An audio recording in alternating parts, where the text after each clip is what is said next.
Welcome to Sanding to Sailing. I'm Norm. Follow along as I refit my 1989 Com-Pac 27. In this episode, I get to use some power tools that I've never used before, so stick around to see how that turns out. Com-Pac uses an isomat mast on the 1989, and I want to install a spinnaker crane on the mast. So I bought this specially made for the isomat mast from Rig-Rite, and to my surprise and happiness, it installs perfectly right on here. So I can use two screws that are already installed, and I got to drill out two more areas or two more screws to install it and then hang my rigging on it. So that's what I'm going to do now. One of the bolts was easy to extract. The other, as you can see, is corroded and took some careful coaxing to remove. This is why you use Tef gel when you install things in a mast. You see this bolt, this was corroded in, and it took an act of miracles to get that thing out without breaking it off and drilling it. So fortunately, my friend Bruce helped me get that thing out, and I'm going to use Tef gel to put the new ones in. New spinnaker crane all installed. Now I just have to hang the hardware on it, put a cheek block on the mast, and we're ready to go. This is how the crane looks installed.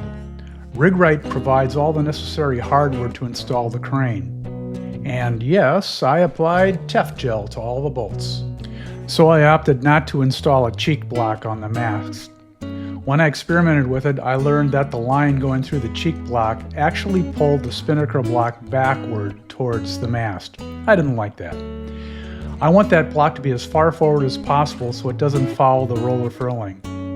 I looked at other boats in the marina that installed aftermarket cranes, and it looked like they all did the same thing. I may have to invest in some bungees so that we don't get that constant mast slap when it's windy in the marina. Welcome to the shores of Leech Lake, everyone. Today I'm going to tackle a project on my Traveler. The Traveler came with some push-pull stops to control where the actual Traveler lived on top, and I'm going to actually install some control ends that I got from Schaefer. But it's not going to be quite that simple. Let me show you. So here is the Traveler, you can see, and here's my Schaefer control end. Both are 1 1/8, but this is a pretty old style Traveler. It's actually got a curvature to it, and the lip on it's a little thicker than that of the Schaefer. So I am going to take a grinder to it and grind it down enough so that my Schaefer fits on top of it, and then I will put some clear coat on it, so just to kind of reduce any additional oxidation on the thing, and I'll keep you informed here. Okay, so here's me using power tools. Scary, right? I started using the DeWalt grinder bits and files to shave down the underside of the Traveler, but man, it was taking forever. Throughout the process, I stopped to see if the control ends would fit. It was very stubborn. I finally resorted to using an angle grinder. I probably should have started with this. It could have saved me an hour or two. I made sure to tape off the 4-inch mark, which was the size of the track on the control end. This was a real exercise in patience, and if you know me, I probably could have benefited from some therapy sessions after this. Anyway, I took my time and made sure that I went slow enough not to damage things. I followed by filing to smooth things out. Then I put clear coat along with Tef gel before installing the ends. In the end, both controls were successfully installed. All right, well, the The blocks are now installed, or the control ends. One there, one there.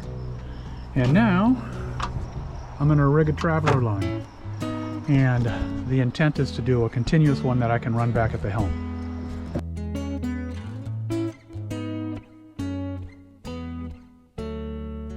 I got some really nice hardware from my friend Ernie. Yep, same dude that showed me the Ernie method of taping for bottom paint. The boat came with Schaefer blocks for the Genoa. Well, I moved them to the back of the track for my spinnaker sheets, and I installed new Merriman beefy blocks for my Genoa sheets. I also installed 2 midship cleats on the front of the jib track. These will come in handy for docking and also for tying up. Well, that's it for this episode. Thanks for following along. Please like and subscribe to watch my progress on this refit.